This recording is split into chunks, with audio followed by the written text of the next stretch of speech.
Hello future doctor. तो आज एक बहुत ही इंपॉर्टेंट टॉपिक पढ़ने जा रहे हैं जिसका नाम है velocity and acceleration of centre of मास। तो बच्चे आप देख रहे हैं नीट समाधान सीरीज को ई सरल चैनल पे।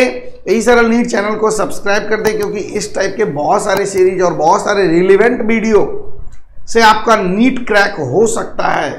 तो बच्चे आप ई सरल के चैनल को सब्सक्राइब कर दें। तो आप समाधान सीरीज में आज पढ़ रहे हैं एक बहुत ही इंपॉर्टेंट टॉपिक जिसका नाम है velocity and acceleration of centre of मास। तो सेंटर ऑफ मास कहां पे होता है, क्या होता है, ये हम लास्ट वीडियो में आपको ऑलरेडी बता चुके हैं। आज हम लोग पढ़ने जा रहे हैं कि वेलोसिटी कितनी होती है सेंटर ऑफ मास की, वो कैसे कैलकुलेट करते हैं, एक्सेलरेशन ऑफ सेंटर ऑफ मास क्या होता है, किस पे डिपेंड करता है, उसकी बातें करेंगे। तो सबसे पहली बात बच्चे हम लोग ऑलरेडी पढ़ चुके हैं कि आरसीएम की वैल्यू कितनी होती है, m1 r1 plus m2 r2 plus m3 r3 divided by m1 plus m2 plus m3 के बराबर होती है।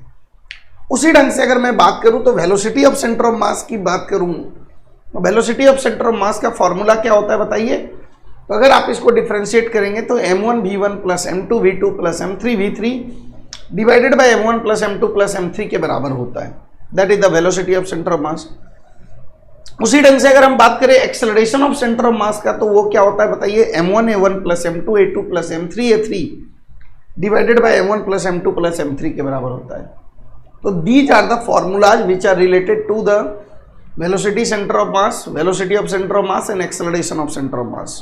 ठीक है बच्चे, acceleration of centre of mass and velocity of centre of mass से इस फॉर्मूले से आप निकाल सकते हो, कैलकुलेट कर सकते हो। कैसे वो हम देखेंगे अभी।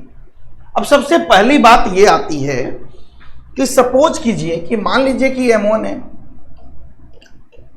या m1 is equal to m, ये 2 मीटर पर सेकंड से आगे जा रहा है। दिस इज m2 जिसके मास को मान लीजिए 4m, जो इधर 8 मीटर पर सेकंड से जा रहा है। तो वेलोसिटी ऑफ सेंटर ऑफ मास क्या हो जाएगा, m1 v1 m into 2 into m2 4m into -8 divided by m1 plus m2 अगर कर दे तो m प्लस 4m के बराबर हो जाएगा। तो that is going to be equal to twice m minus 32m divided by 5m के बराबर आ जाएगा। तो -30m डिवाइडेड बाय 5m के बराबर आ जाएगा। तो m ने m को मारा तो दिस इज इक्वल टू -6 के बराबर आ गया। तो बच्चे velocity of centre of mass is -6 metre पर सेकेंड कैलकुलेट हो गया। इस तरीके से हम velocity of centre of mass calculate कर सकते हैं। नाउ अब बात आता है, सबसे इंपॉर्टेंट बात ये आता है कि मान लो अगर तुमको बोले कि अगर F net is equal to 0, अगर नेट फोर्स की वैल्यू 0 है, इसका मतलब क्या होता है, इसका मतलब ये होता है 100% गारंटी के साथ कि सेंटर ऑफ मास का एक्सेलरेशन 0 हो जाएगा। क्योंकि बच्चे एफ नेट को आप क्या लिख सकते हो, mass into acceleration of centre of मास लिख सकते हो, उसकी वैल्यू 0 हो जाएगा। तो एक्सेलरेशन ऑफ सेंटर ऑफ मास 0 हो जाएगा पक्का। ठीक है, नाउ अगर एक्सेलरेशन ऑफ सेंटर ऑफ मास 0 हो गया तो क्या ऑब्जेक्ट रेस्ट पे है, क्या सेंटर ऑफ मास रेस्ट पे है, गलत बात। Then there will be 2 cases. अगर सेंटर ऑफ मास का एक्सेलरेशन 0 है, इसका मतलब either centre of mass is at rest, या तो सेंटर ऑफ मास रेस्ट पे होगा और नहीं तो centre of mass is moving with constant velocity. और नहीं तो centre of mass constant velocity से मूव कर रहा होगा। आ रही है बात समझ में। या तो सेंटर ऑफ मास रेस्ट पे होगा, नहीं तो centre of mass constant velocity से मूव कर रहा होगा। क्लियर बेटा, ठीक है।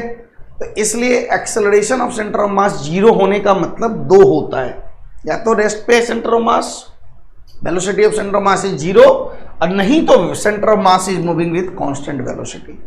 क्लियर, चलिए नाउ एक क्वेश्चन करेंगे फटाफट, जल्दी से देखिए।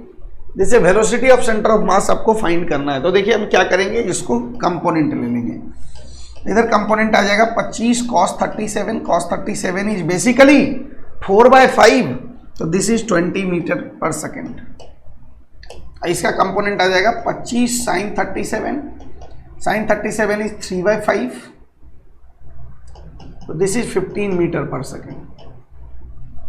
तो बच्चे ये 10 है, इसका भी 2 कंपोनेंट आ जाएगा, इधर आ जाएगा 20√2 cos 45 is 1/√2 and 20√2 sin 45 is also 1/√2. So that is 20 meter per second and this is also 20 meter per second. तो इसका अगर मुझे वेलोसिटी ऑफ सेंटर ऑफ मास निकालना है तो मैं क्या फॉर्मूला लगाऊंगा बताइए? m1 v1 vector plus m2 v2 vector plus m3 v3 vector divided by m1 plus m2 plus m3 के बराबर हो जाएगा।